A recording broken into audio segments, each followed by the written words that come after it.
La demi-finale de la Ligue des Champions, un événement absolument majeur que tout le monde attend, enfin pas celle-ci, salut tout le monde, c'est TMF et je sais pas si vous le constatez aujourd'hui, mais c'est une dinguerie de voir à quel point tout le monde parle de Bayern Paris Saint-Germain et à quel point tout le monde s'en fout d'Arsenal Atlético Madrid. Alors si vous avez cliqué sur cette vidéo, c'est que vous en avez probablement pas rien à faire, vous, de ce match, mais il y a de grandes chances que vous soyez supporter d'Arsenal, supporter de Atlético Madrid, et si malgré ça vous regardez cette vidéo et que vous n'êtes pas supporter, eh ben profitez-en, nous sommes en très petit comité parce que c'est une rencontre qui n'a pas forcément énormément de hype et j'ai horreur de dire ça parce que je pense qu'on a tendance à oublier les choses et généralement ça amène des constats qui sont plutôt faux, mais je vais quand même le dire quitte à m'auto-flageller d'ici quelques semaines. J'ai pas souvenir d'une demi-finale de Ligue des Champions où j'ai eu l'impression qu'il y avait aussi peu de hype et malgré tout, bah ce match il est plutôt intéressant parce que ça a donné 1 au match aller,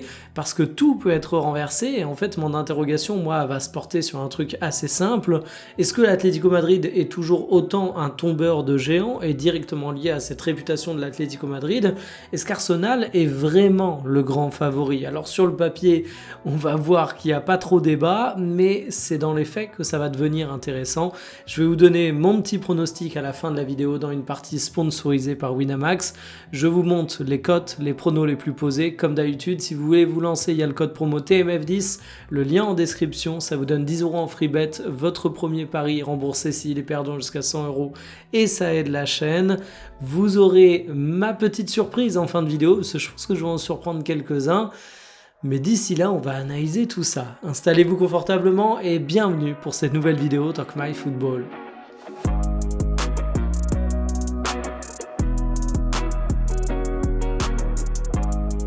Arsenal Atlético Madrid, sur le papier, Arsenal est immense favori. Il n'y a même pas de débat à quel point, quand on compare un petit peu les deux clubs, c'est le jour et la nuit, malgré tout le respect que j'ai pour Atlético Madrid. Si on regarde les dépenses au cours des derniers mercato, Arsenal a posé pas moins d'1 milliard, oui j'arrondis, en 5 saisons. En retranchant les ventes, t'es environ à 770 millions, mais ça fait quand même pas mal. Ça donne aujourd'hui un effectif qui est valorisé à 1,2 milliard d'euros. T'as 13 joueurs à 50 millions d'euros ou plus, c'est plus qu'un 11, c'est une véritable machine de guerre. À titre de comparaison, l'Atlético Madrid, c'est un effectif valorisé à 587 millions, donc 2 fois moins, et eux, ils n'ont pas 13 joueurs à 50 millions d'euros ou plus, mais 2, dont un qui ne sera même pas là face à Arsenal. Arsenal, c'est également le leader de la Première Ligue, qui est réputé comme étant le championnat le plus compétitif au monde, et même si tu regardes dans le rétroviseur et les saisons passées, eh bien certes, Arsenal n'a pas récemment remporté de Première Ligue, mais en attendant, c'est deuxième la saison précédente, c'est deuxième encore avant, c'est deuxième encore avant, donc c'est une machine de guerre certes, mais c'est une machine de guerre qui en plus de ça a expérimenté. Et en fait sur le papier, tu peux regarder la valorisation de l'effectif, tu peux regarder l'expérience récente, tu peux regarder la qualité intrinsèque des joueurs, à part finalement sur le banc, il n'y a pas trop de débat, et je dis qu'il y a un débat sur le banc parce que Simeone est un entraîneur absolument énorme qui a une expérience colossale, mais Arteta est quand même considéré comme un des meilleurs entraîneurs de sa génération, donc il ne s'agirait pas de lui manquer de respect. Il y a eu un match aller qui a donné un 1-1, c'est un bon résultat pour Arsenal puisqu'on rappelle que les Gunners sont une des meilleures défenses d'Europe, leur charnière ferait rêver plus d'un grand club, et puis le retour il se déroule du côté d'Arsenal, donc c'est un avantage supplémentaire pour l'équipe anglaise. En bref, tu as la qualité intrinsèque qui plaît dans la faveur d'Arsenal. C'est une des rares équipes qui se retrouve à avoir autant d'arguments défensifs que l'Atlético Madrid,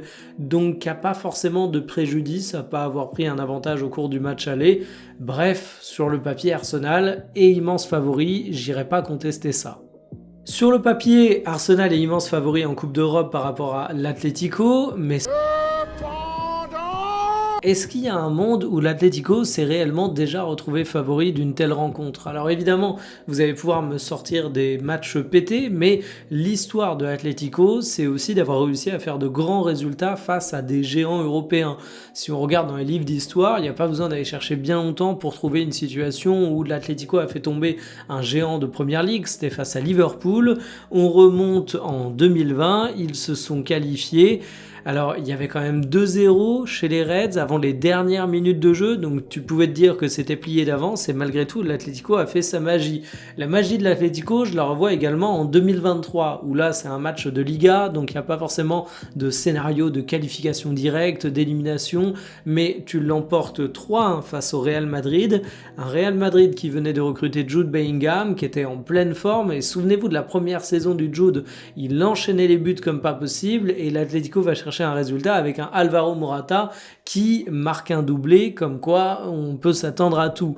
Et puis même récemment, dans la double confrontation qui voyait l'Atlético affronter le Barça, le Barça était immense favori. Alors certes, ce match, vous le voyez, est une défaite pour Atlético Madrid, mais étant donné que tu fais 2-0 puis que tu perds 1-2, tu te qualifies. Oui, le Barça a souffert de plusieurs expulsions, oui, l'Atlético perd le retour, mais ça passe. Et c'est un petit peu ça, la philosophie de l'Atlético Madrid, c'est que parfois tu peux te dire qu'ils ont leur qualification grâce à des faits de jeu, parfois tu peux te dire que ça gagne moche et que ça subit tout au long de la rencontre, mais en attendant, l'Atlético c'est une équipe qui est expérimentée et qui a l'habitude de faire déjouer les pronostics. Donc oui, Arsenal est évidemment favori face à l'Atlético Madrid, mais est-ce que c'est une position inconfortable pour Simeone qui a quasiment déjà réussi sa saison en allant en demi-finale de Champions League? J'en suis pas si sûr que ça. Et là, j'ai envie de me projeter dans un scénario avec Arsenal, qui est une équipe pleine de talent, qui peut tout remporter cette saison, mais qui a également prouvé dans le passé qu'il pouvait avoir les jambes qui tremblent un peu dans le sprint final.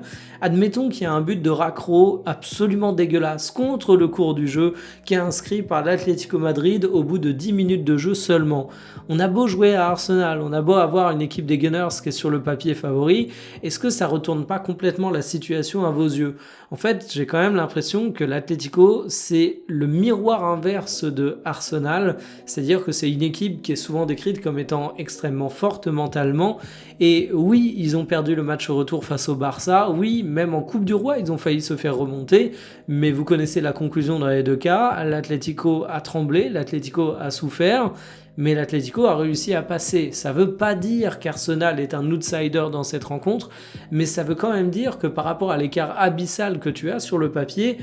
la réalité elle est un peu plus complexe que ça, et de mon côté ça nourrit un petit peu ma fascination que j'ai pour l'Atlético. Alors je sais, certains me diront que l'Atlético qui fait des grandes campagnes européennes, qui a sa grande réputation de tombeur de géants, c'est peut-être un petit peu passé de mode. On a peut-être aujourd'hui une équipe avec Simeone qui arrive un peu moins à faire de grands résultats comme ça, à créer la surprise. C'est également une équipe qu'on peut plus caricaturer comme à l'époque, parce qu'on a régulièrement dans le championnat espagnol des matchs de l'Atlético qui sont intéressants à suivre, où le football produit est plus que pertinent, divertissant, utilisez l'adjectif que vous voulez, mais en attendant,